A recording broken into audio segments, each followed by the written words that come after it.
Sir నమస్కారం sir. నమస్తే.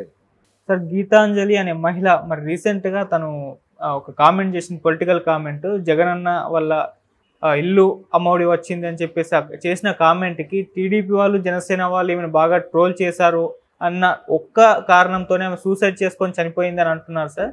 మరి నిజంగా టీడీపీ, జనసేన వాళ్ళు చేసిన విమర్శల వల్లే ఆమె చనిపోయిందా? మరి ఏంటి సార్ రీజన్ ఏంటి? దీని గురించి మీరేం చెప్తారు?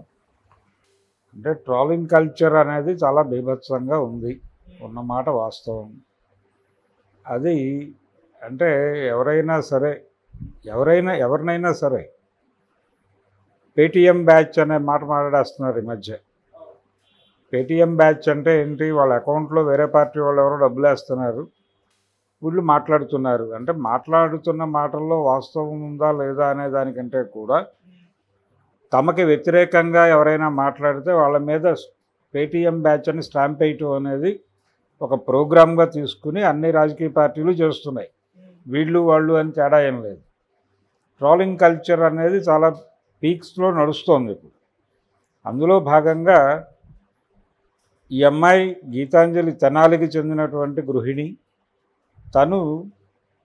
నేను ఈ ఇల్లు పొందటం అనేది చాలా ఆనందకరంగా ఫీల్ అవుతున్నాను అని చెప్పిన మాట. ఇది ఏదో ఉద్దేశంతో చెప్పింది, పొలిటికల్ మైలేజ్ కోసం చెప్పిన మాట అంటే అప్రిసియేషనే, పొలిటికల్ మైలేజ్ కాదు.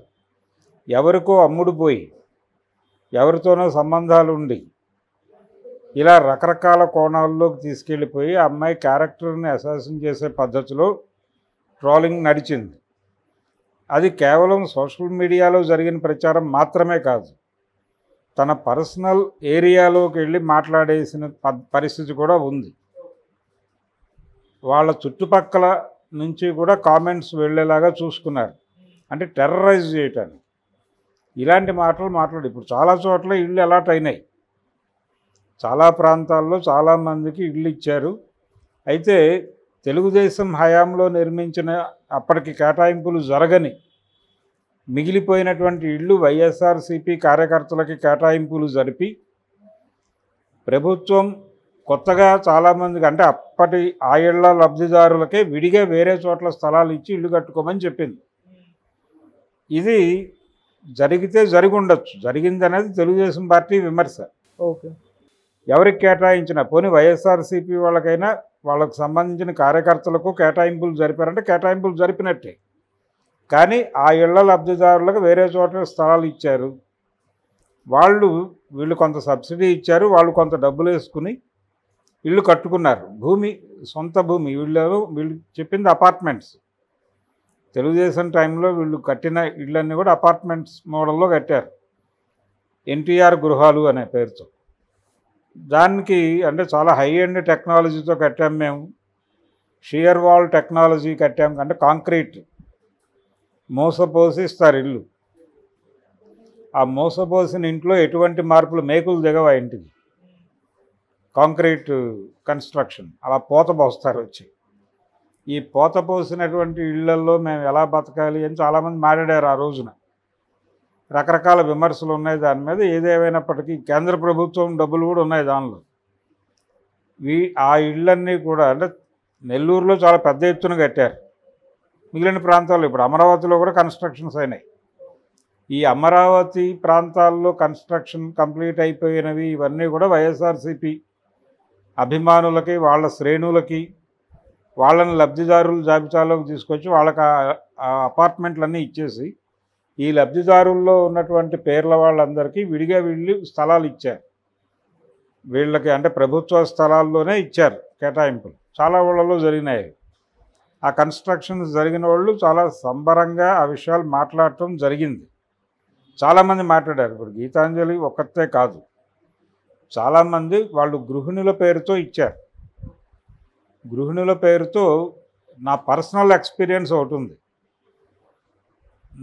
మా ఫ్రెండ్ ఒక అమ్మాయికి, అంటే ఆ అమ్మాయి పేరుతో వచ్చింది అలాట్మెంట్. తను కూడా నిజానికి చంద్రబాబు టైంలో అలాట్మెంట్ వచ్చింది అపార్ట్మెంట్. దానికి కొంత డబ్బులు కట్టారు, ఆ డబ్బులు వెనక్కి రాలేదు అనే బాధ ఉంది తనకి. ఆ డబ్బులు వెనక్కి రాలేదు, ఆ అలాట్మెంట్ జరగలేదు. కానీ ఈ అలాట్మెంట్ అయింది. అయిన తర్వాత తను కొంత డబ్బులు, తన భర్త కొంత డబ్బులు ఎన్హాన్స్ చేసి ప్రభుత్వం ఇచ్చిన స్థలము, దాని మీద ఒక మంచి కన్స్ట్రక్షన్ చేసుకున్నారు పర్మనెంట్గా. వీళ్ళ పద్ధతిలో, వీళ్ళకి అనుగుణమైనటువంటి పద్ధతిలో ఒక ఇల్లు నిర్మాణం చేసుకుని ఆ వీడియో తీసి నాకు పంపారు. నేను దాన్ని సోషల్ మీడియాలో పెట్టాను. మొత్తానికి జగన్ అపార్ట్మెంట్ కాకుండా ఇల్లు ఇవ్వటం అనేది వీళ్ళ జీవితాల్లో వెలుగులు నింపుతోంది అని. దాని మీద పేటీఎం బ్యాచ్ అని నా మీద ఒక ముద్ర వేసి మాట్లాడారు చాలామంది కింద కామెంట్స్లో. నేను పట్టించుకోలేదు కాబట్టి తెలుగుదేశం వాళ్ళు చాలామంది మాట్లాడారు నెగిటివ్గా. నేను చూశాను ప్రత్యక్షంగా. ఈ ధోరణి అంటే గాయపరిచి టెర్రరైజ్ చేసి అవతల వాళ్ళని ఈ టైంలో ఇలాంటివి మాట్లాడితే దాని ఇంపాక్ట్ పడి ఇంకో 10 ఓట్లు అట్లా వెళ్ళిపోతాయనే ఆదుర్దాలోంచి, ఆందోళనలో నుంచి సీరియస్గా దాడి. ఇది ఈ దాడి చేయటం అనే కల్చర్ దుర్మార్గం. అంటే గాయపడితే ఎవరైనా హర్ట్ అయితే సీరియస్గా తీసుకుని హర్ట్ అయింది ఆ అమ్మాయి. గీతాంజలి ప్రాబ్లం ఏమిటి? ప్రభుత్వం నుంచి తనకి ఒక పథకంలో లబ్ధిదారు తను. నేను లబ్ధిదారుగా ఎంపిక కావటం నా అదృష్టం, ఈ ప్రభుత్వం ద్వారా నేను ఒక ఇల్లు పొందాను అని చెప్పుకుంది ఆవిడ. తప్పే ఉంది దానిలో? దాని మీద ట్రోల్ చేయటం ఎందుకు? అది జగన్కి ఉపయోగపడుతుందని కదా మీ ఏడుపు. ఇప్పుడు చాలామంది మాట్లాడతారు, వాళ్ళందరినీ ట్రోల్ చేయలేరు కదా మీరు.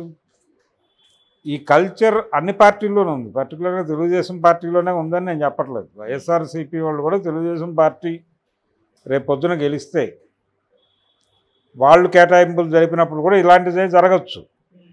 ఈ కల్చరే కరెక్ట్ కాదు. ఈ కల్చర్ మీద దాడి జరగాల్సిన అవసరం ఉంది. ఇది కేవలం సోషల్ మీడియా ప్రచారం లేదా ట్రోలింగ్ వలన మాత్రమే జరిగిన ఆత్మహత్య అని మాత్రం నేను అనుకోను. లోకల్గా పర్సనల్గా కూడా వెళ్ళి కామెంట్స్ చేశారు వాంటెడ్గా, తనకి తెలిసేలాగా, తనకి తగిలేలాగా, తన క్లోజ్ సర్కిల్లో కూడా ఈ కంటెంట్ని తీసుకెళ్ళి మాట్లాడించి ఉంటారు. అంటే వీళ్ళ ఉద్దేశం ఏంటి? నేను ఆ మాట అనకుండా ఉండాల్సింది, తప్పైపోయింది అనైనా చెప్పాలి. లేదు అంటే కనుక ఇన్ని లోపాలతో ఏదో పద్ధతిలో ఈ రోజున గట్టెక్కామనైనా చెప్పాలి. ఇలాంటిదేదో ఒక ప్రభుత్వ వ్యతిరేక ప్రకటన అమ్మాయి నుంచి రాబట్టడం కోసం అది ప్రయోజనం, వీళ్ళు ఆశించిన ప్రయోజనం. భయపెట్టి లొంగ తీసుకోవటం, ఈ భయపెట్టడం అనే డోస్ పెరిగి లొంగ తీసుకునే అవకాశం లేకుండా జీవితం నుంచి నిష్క్రమించింది ఆవిడ.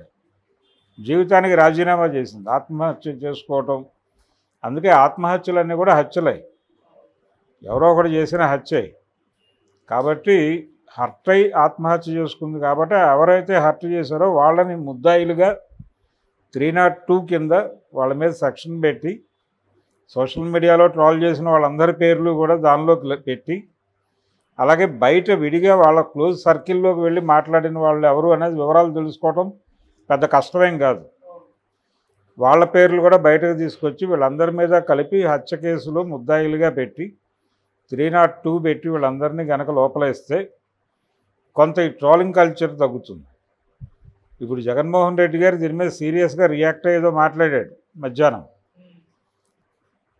ఎంతటి వారైనా వదిలిపెట్టడం ఇవన్నీ మాట్లాడారు. కానీ ట్రోల్ చేశారు కాబట్టి ఏదో సైబర్ క్రైమ్ టైప్లో పిలిచి విచారించి కోర్టుకు వెళ్ళి 10 రోజుల తర్వాత వదిలేయటం ఈ పద్ధతి కాకుండా, సోషల్ మీడియాలో ఆ అమ్మాయికి వ్యతిరేకంగా మాట్లాడిన ప్రతి ఒక్కరిని లిస్ట్ అవుట్ చేసి, బయట వాళ్ళ క్లోజ్ సర్కిల్లోకి వెళ్ళి నోటి దూలతో మాట్లాడిన వాళ్ళందరినీ లిస్ట్ అవుట్ చేసి వీళ్ళందరినీ 302 కింద బుక్ చేసి లోపల వేస్తే తప్ప ఇది ఆగదు.